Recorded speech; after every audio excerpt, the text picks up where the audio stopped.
To continue from yesterday, let's have a look at what we could do with CSS and specifically how we could kind of move things around. So if we grab the actual elephant image, we'll make a new page. What shall I call you? Let's say CSS example, because I'm really creative. And let's say we have a bunch of these images, right? There's a space between these two, so I'm just going to try and delete that, move the cursor in. Okay, so we've got your thumbnails. Let's just say you have an even number of these. Let's just make it 8. And these guys need to be in a specific spot. So there's a number of ways of doing that. We've looked at that.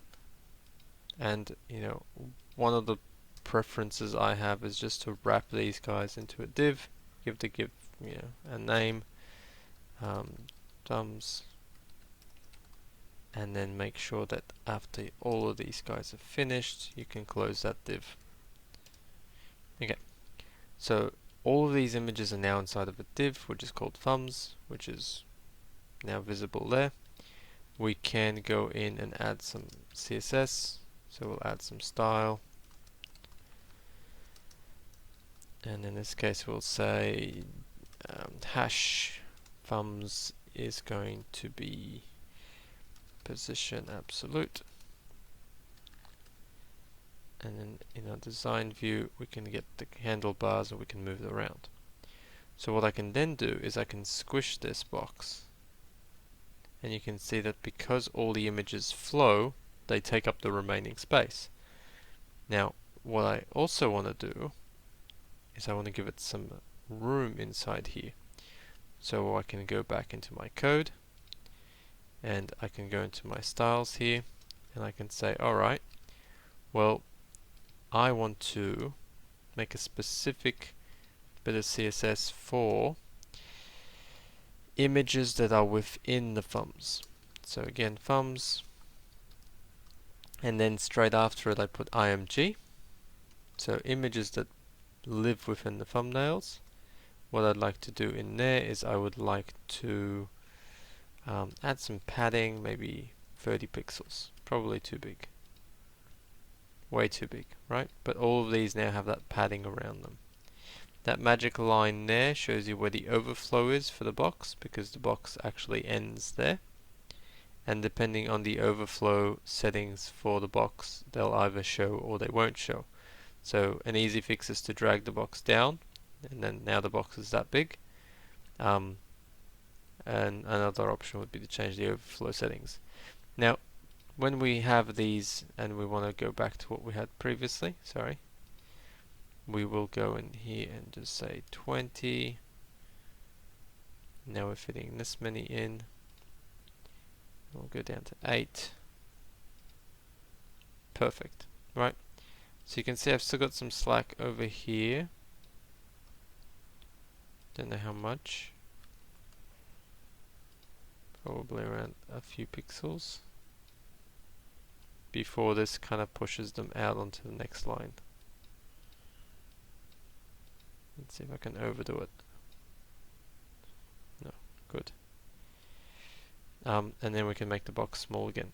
So now all of these images are spaced out evenly because of what I've done. But I haven't really made a specific div for each one of these images, and I haven't done any extra work around them. All I've done is I've decided to load up my thumbnails, put them into a div, position the actual div, and then go in here and specify the padding around them. Now I can do something fancy. I can put a border red 2 pixel solid around these guys, so they all get that. But remember that the border is outside of the padding. So if I'm putting a 2 pixel border around it, I need to reduce the padding by 2, and then they all sit together. But then you might say, well, I would like there to be some space between the actual border and the images. Well, that's fine. you just need to add a margin, maybe 4 pixels. But now the margin sits outside of the border, so because of that we need to again take those 4 pixels off the padding, which makes it 2, and now we're back in business. Now you might still go, well look, I want to have this be 1 pixel because it's too big, and then you can go and say look, the margin of 3 might be enough, and they start to kind of fit back in the box. So those are the options that you have to kind of do things with your images without having to specifically identify any of the images in here. But you can still identify these images because you could still give these particular images numbers and names. In this case, this is my hash elephant, and because I was copying and pasting these, this is elephant 8.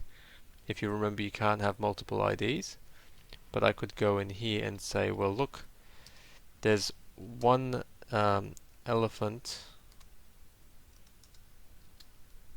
which I would like to have a border of blue and 1 pixel.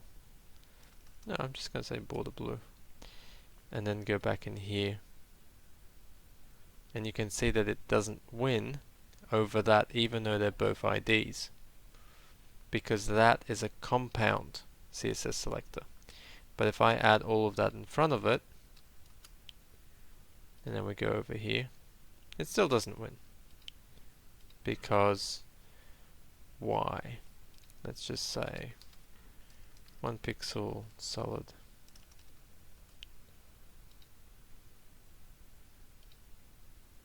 Still doesn't win. Gonna have to make it important. Still doesn't win.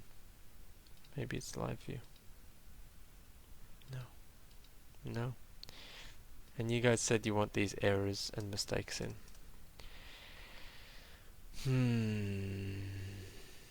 So let's take out image, because then that should be more important. Yeah, there we go. So the compound one with the image is less important than that one that has 2 IDs. And when we put the image in here, that gets diluted. So it's kind of like a hand of cards. If you've ever played poker or something like that, you know, this is a bunch of jacks and this is a bunch of kings. Once you take this out, so they're kind of more important, they're valued more. And then here you go, you've got your lovely blue border, and that's around that specific one. Now that's not to say that we can't do all the hover states and things like that, which we've looked at previously, but then we're looking at the A component, and so then we're saying that the A component has the border rather than the actual image. So there's all these things to kind of consider and look at. But I think that's enough for today. The main thing to practice and look at is how these particular CSS selectors are actually working to build a bigger vision for the elements that you then bring in, and how you can use, you know, the group of all these image tags instead of having to create a class for them, because they already are unique by being images, and they are unique because they're in a thumbs container. So therefore you don't need an extra class that says here are all my thumbnails, although you could have a class that would specify how they have to behave. So those are just things to kind of be aware of and consider. Hopefully you've learnt something, and it's always a bit of fun, but always just experiment until you get it working. Alright, thanks for joining me. See you next time.